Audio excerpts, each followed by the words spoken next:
Hey guys, I wanted to go over the Thief build that we use in Dungeons.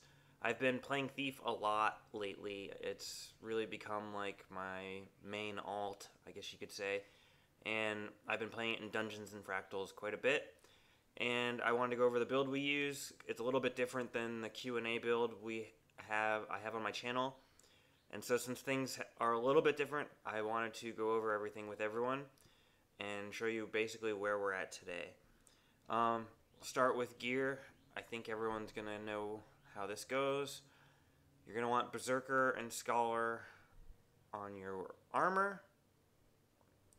You're going to want Berserker weapons and Berserker trinkets. As far as weapons, you want Dagger on one set, Force and Knight I like, and then Sword, Pistol on the other set. Just briefly, Dagger is single target, so when you're fighting a boss or a champ or anything that's just single target, Dagger is going to be your best bet for DPS. When you're fighting trash mobs, Sword cleaves, so it's going to be your best bet for DPS there. And of course, Pistol is the king of killing trash mobs, and we'll discuss how that works when we go to the gameplay. Additional gear I carry with me. I carry a short bow. As you can see, it's Valkyries, just because I got a Valkyrie box out of Fractals normally, and I didn't feel like crafting an Ascended short bow. So it's fine, whatever. Short bow you don't really use in combat too often, but it has a lot of uses outside of combat, and I'll go over those as well.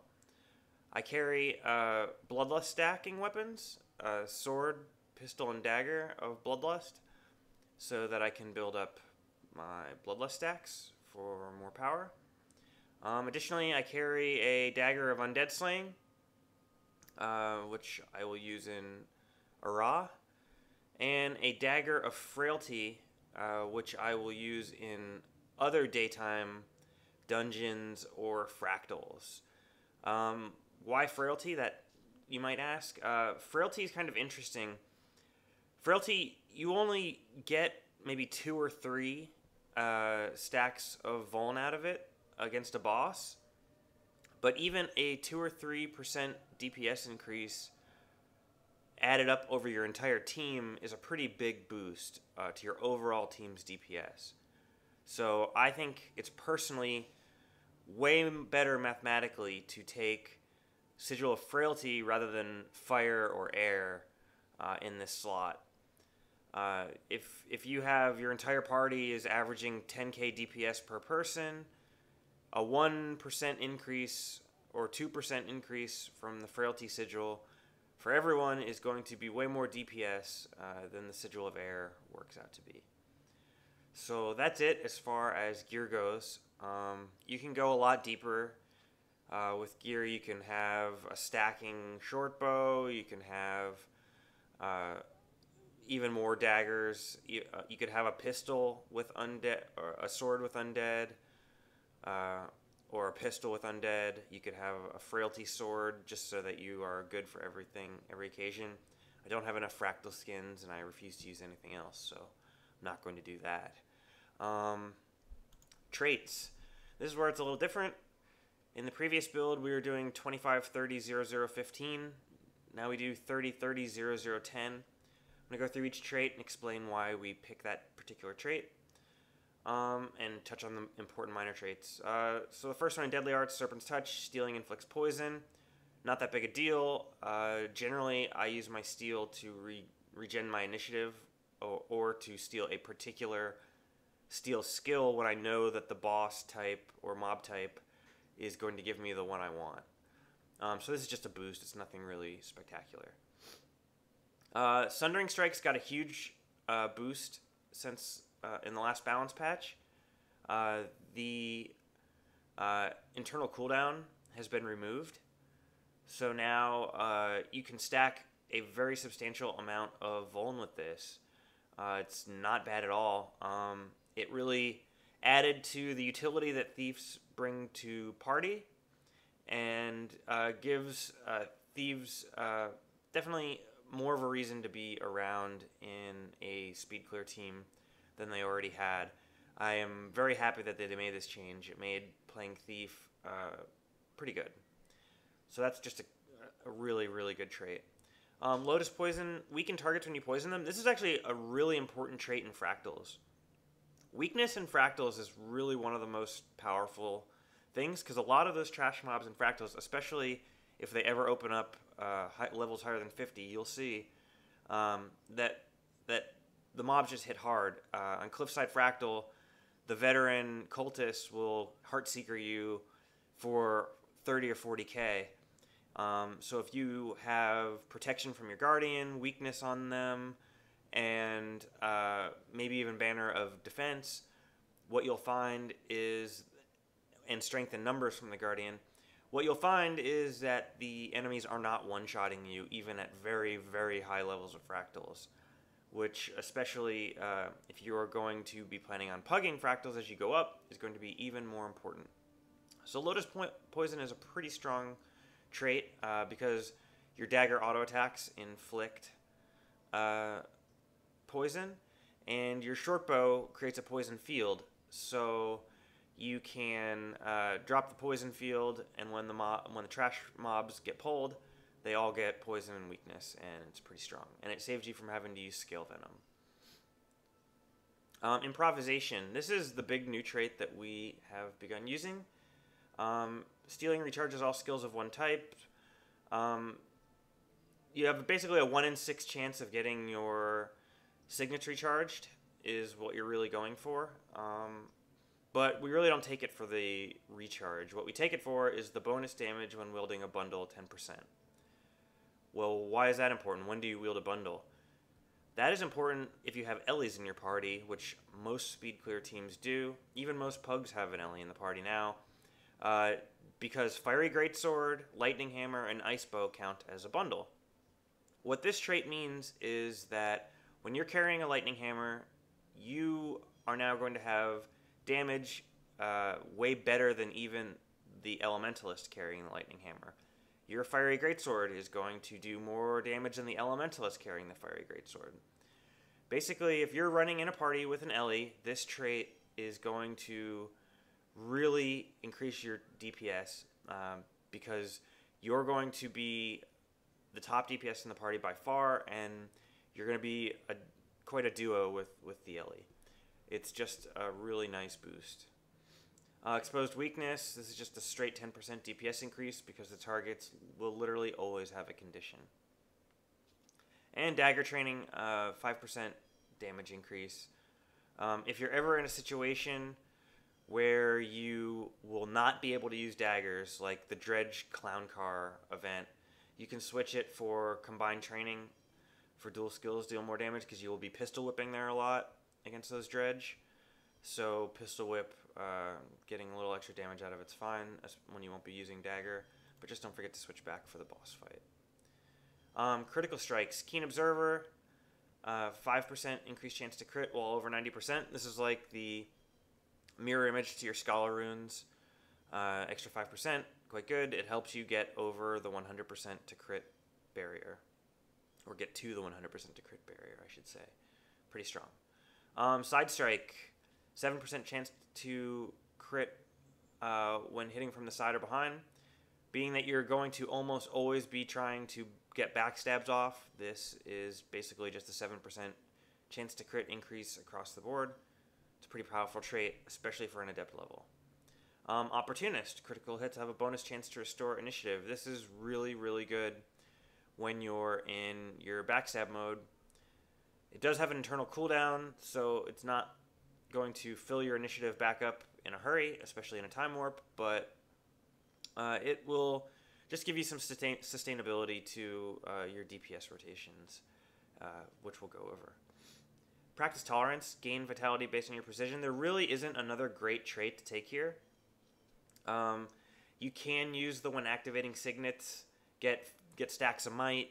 You could use the when activating Signets, get an initiative back.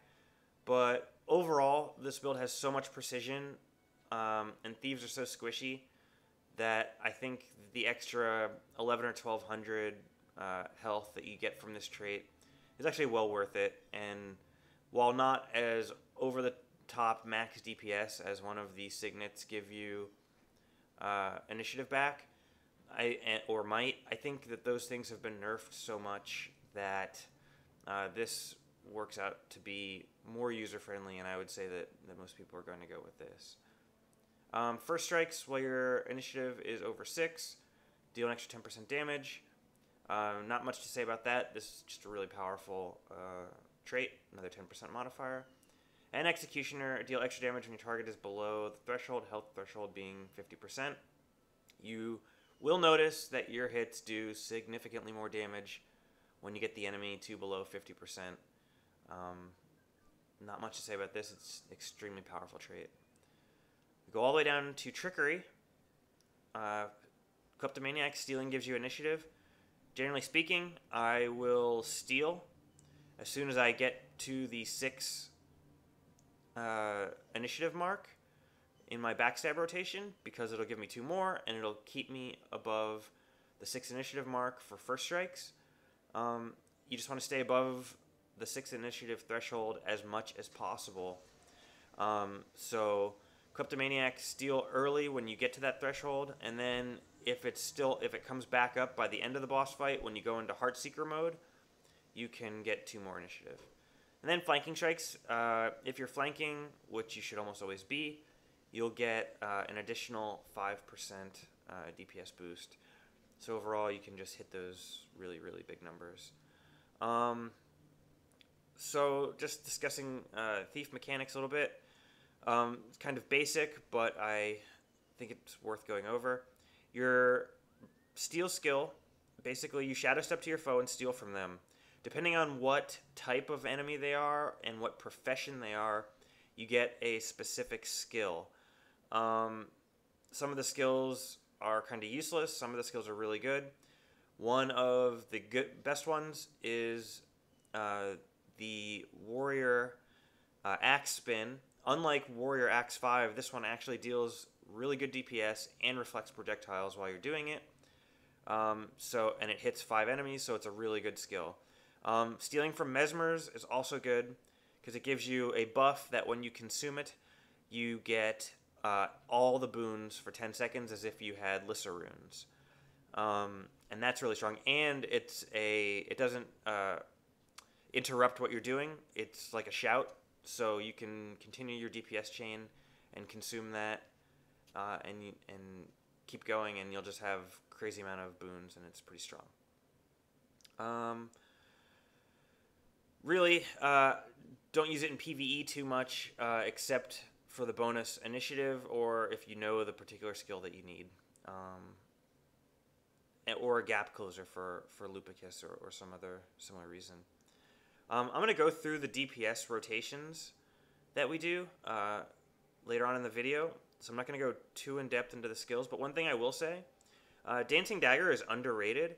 The damage of Dancing Dagger is actually really strong. If there are 2 or more enemies around, Dancing Dagger is a DPS increase over auto-attacking. So don't feel bad if you have to throw a Dancing Dagger for whatever reason. Say you're in the Mossman fight and he has a bunch of wolves around. The Dancing Dagger is actually going to be a pretty decent DPS increase because it'll bounce and hit the main target. Especially if there's only 2, it'll hit the main target twice, and that's going to be pretty good DPS for the initiative that you spend. And then Death Blossom, you're almost never going to use this in PvE. It's complete garbage, unfortunately. Heal skills. Generally speaking, Signet of Malice is your go-to. It gains health when you attack. It's like nearly as good as Warrior's Healing Signet in terms of giving you sustainability. In certain instances, it's actually better.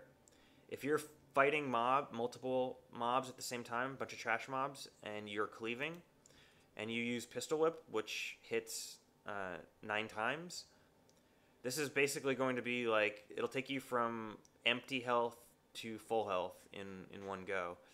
And it's pretty good. And just like the Healing Signet on the Warrior, it has a pretty quick cooldown, so you can feel free to activate it to save your life if need be. It's not that bad at all, and I find that the sustain you get from it is pretty darn strong. As far as other heal skills go, Hide in Shadows is okay. I don't really see a need for it in Dungeons or Fractals because 9 times out of 10, the stealth is irrelevant. I guess you could use it in open world PvE or whatever when you need to like do world completion, but it's really not super strong in PvE. What is super strong in PvE is Withdraw. This is a really good heal skill for some of the fractal boss fights. Or Lupicus. If you're fighting the Mossman or the Archdiviner or Lupicus, this Withdraw skill is going to give you a heal. It's going to give you an extra dodge, and it's going to get you away from them when you need to, which is really good. Generally speaking, the tougher the boss fight, the better Withdraw is going to be. Withdraw is not so good against trash mobs or easy boss fights, or good against, or giving you, and it doesn't give you any sustain, so it's not really as good when you're going to have any conditions on you. But it does have its uses in some of the set piece big single target boss fights where you go through a lot of dodges. While I'm speaking about that, I want to go back to the Dagger auto attack chain. If you notice, Wild Strike says endurance gain 10. This is why thieves don't need an energy sigil when they're doing fights like Lupicus or Mossman or Archdiviner, whereas a lot of other professions benefit from that. You're just doing your auto attack chain should give you enough endurance back to especially combined with Withdraw, to have all the dodges that you need. And it's also why I'm not a big fan of Feline's Grace. It's just not a very useful trait once you're comfortable with the game, because between Withdraw and Wild Strike, there really isn't much of a need to boost your endurance gain any further, especially if you're getting perhaps Vigor from someone else in your party. It's just kind of irrelevant. As far as utility skills go, number one best utility skill is Smokescreen, and I will describe why. It is a projectile absorber, so if your group is light on reflex, you can fill in the gaps and absorb projectiles. It is a blind field that will blind enemy trash mobs that walk through it or fight in it. So if you're in a situation where you can't use your offhand pistol, but you want to still be able to blind the enemies, this will do a very good job of it. And additionally, you can stack stealth for your party with that, and in the gameplay section afterwards, later in the video, I'm going to show you how to do that. Assassin Signet, this is sort of like my open slot. I take Assassin Signet when I don't have a need for anything else.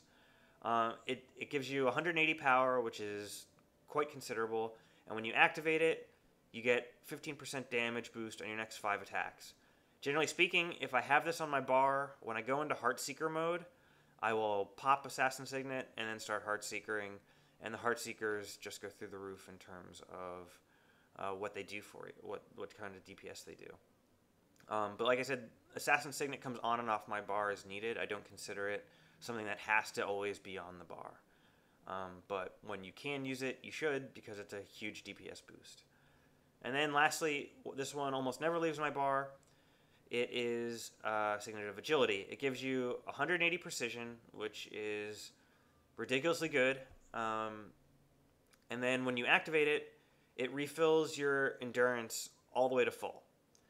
Now, like I said earlier, between Wild Strike, Withdraw, and this Signet, there is absolutely no need for Feline's Grace. You should never need that for any boss fight unless you're just completely wasting dodges. And I think it encourages bad gameplay to use Feline's Grace.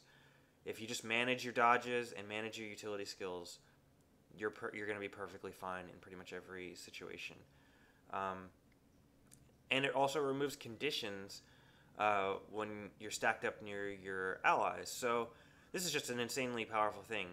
You cure your conditions, you get your endurance filled, and it gives you 7% chance to crit. I mean, what more could you want? This is an all-star utility.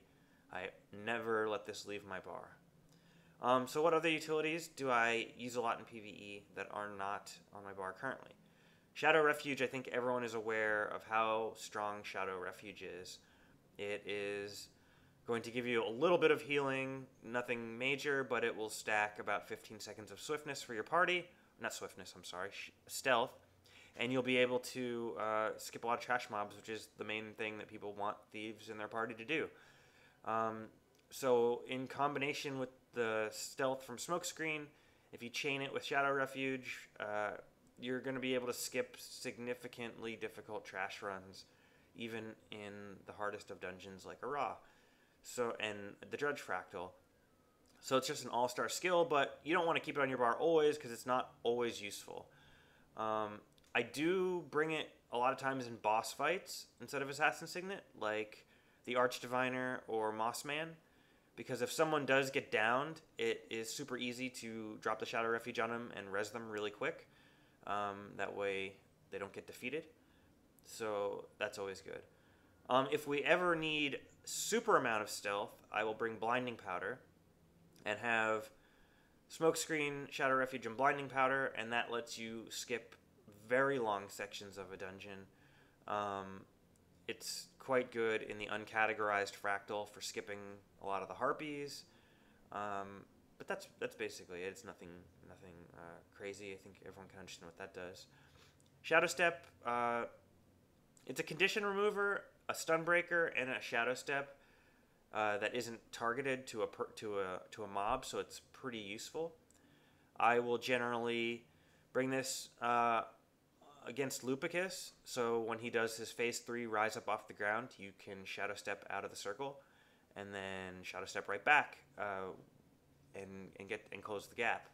It's pretty useful for that. In combination with Withdraw, you should be in pretty good shape for phase 3.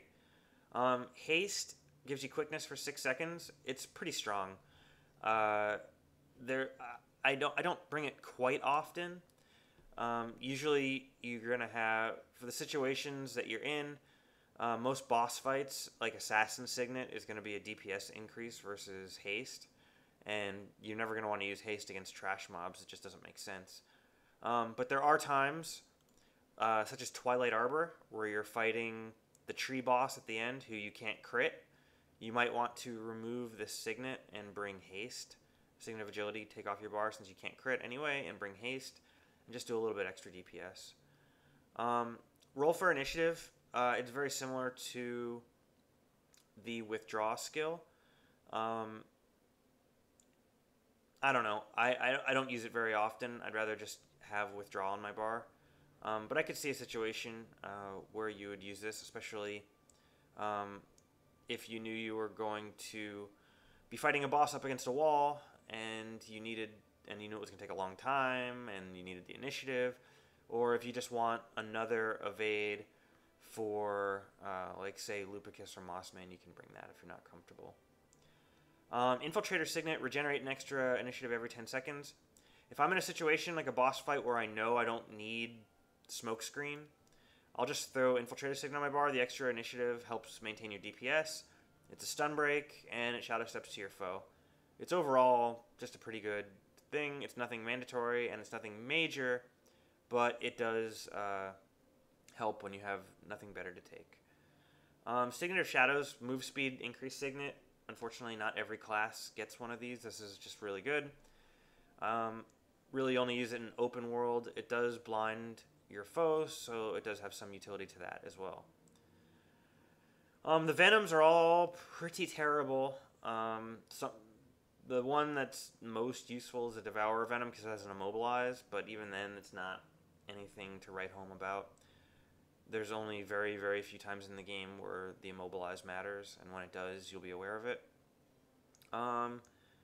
Ambush, you get a Thief. I guess if, I don't know, I can think of a situation where you might want the little extra DPS that the Thief brings, but it's really overall not so great. And the rest of the skills that are useful, we have Scorpion Wire. Scorpion Wire is a really long-range pull.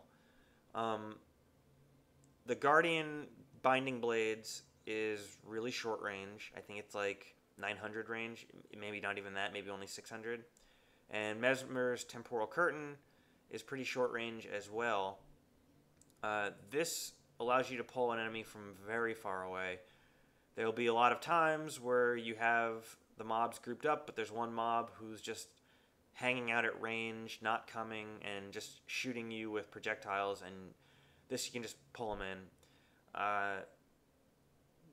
It doesn't come into play super a lot of times. I use it in Ascalonian Catacombs Path 2 to pull the end boss into the trap, because you can get him from very far away without aggroing him and pull him right into the trap so he activates and your team can be ready. There's other places where it's just overall useful. I mean, you're never going to want to just like keep it on your bar, but it's nice to know that you have this skill at your disposal, and a creative player will take best advantage of that. Elite skills, my default is Thieves Guild just because it does pretty decent DPS. It's on a like somewhat long cooldown, but it does pretty good DPS. Things you want to be aware of, the Thieves do use Scorpion Wire, so they will CC the boss and put Defiant stacks on him. So if you're in a particular boss fight where CC is important and you don't want to just randomly throw a CC on him, don't use your Thieves Guild because it'll CC the boss and screw you up. But it's a pretty hefty DPS increase, so Thieves Guild's kind of the default. Dagger Storm is also situationally good. I mean, if you're fighting significant amount of trash mobs and especially trash mobs that shoot projectiles, aka Dredge Fractal, Dagger Storm is going to be pretty strong since it reflects and it gives you stability. The stability is also useful in other situations, but overall I think Dagger Storm is kind of situational, and when you actually want to use it, it's not as go-to as Thieves Guild. And then Basilisk Venom, if you know, I mean, I don't really see the need for this in PvE. It's one of the few that you can use underwater, so I guess if you're underwater, you can use Basilisk Venom. But otherwise, Basilisk Venom doesn't have the greatest amount of uses in PvE. So don't really worry too much about Basilisk Venom. So that's it as far as the skills go. I'm going to do a quick gameplay section in the Mists and show you how some of the common DPS rotations work. So stay tuned for that just a second. Alright guys, so I'm going to show you a couple of things that the Thief does. DPS rotations and the tricks. I first want to show you how you stealth with the smoke screen. Not everyone is aware that this is how you do it. You drop your smoke screen and then you cluster bomb right into it, and it stacks up the stealth. You want the rest of your party to use whatever blast finishers they have, and you'll get several seconds of stealth, and you can go on about skipping past mobs that you don't want to fight. So that is how the smokescreen stealth works. Okay, so for the Dagger DPS rotation, you're going to do Cloak and Dagger. It will put you into stealth. Then you will backstab, which will hit for a lot of damage. After the backstab, you will get a revealed debuff, which means you can't stealth for 3 seconds. That'll give you enough time exactly to do your auto attack chain. At the end of the auto attack chain, you'll be able to Cloak and Dagger again, backstab again, and repeat.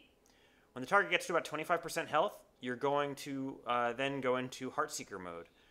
If you have Assassin Signet, you can activate Assassin Signet and get significant extra DPS on your Heartseekers, and hopefully your target dies. If you get him low and you're going into Heartseeker mode and you run out of initiative, which is going to happen, don't worry, just auto attack as much as you need and just keep spamming Heartseeker till the target dies. So it looks a little something like this.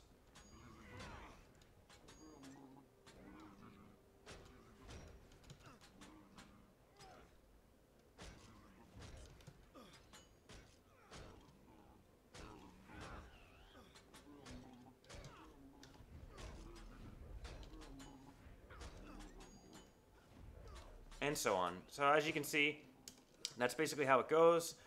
You keep doing that to the boss as much as possible. Now, obviously, when you're fighting a boss, you're going to have to move, you're going to have to dodge. There's a lot more to it. You're not going to ever usually have just a straight-up DPS rotation that nice and that easy. But that's generally the goal, what you want to strive for. A lot of times when you're doing like a really dynamic fight like Mossman or Archdiviner, you're not going to be able to get off your entire auto attack chain. You'll cloak and dagger, you'll backstab, you might have to dodge, you might get one auto attack in before your revealed goes away. So basically, you just want to focus on maximizing your cloak and dagger and your backstab. And having something left in the tank to Heartseeker when the boss gets low. But that is it for the Dagger DPS rotation. And so that's basically the basics of running a thief in PvE. If you have any questions, feel free to hit me up in the comments, and I will be sure to answer them for you.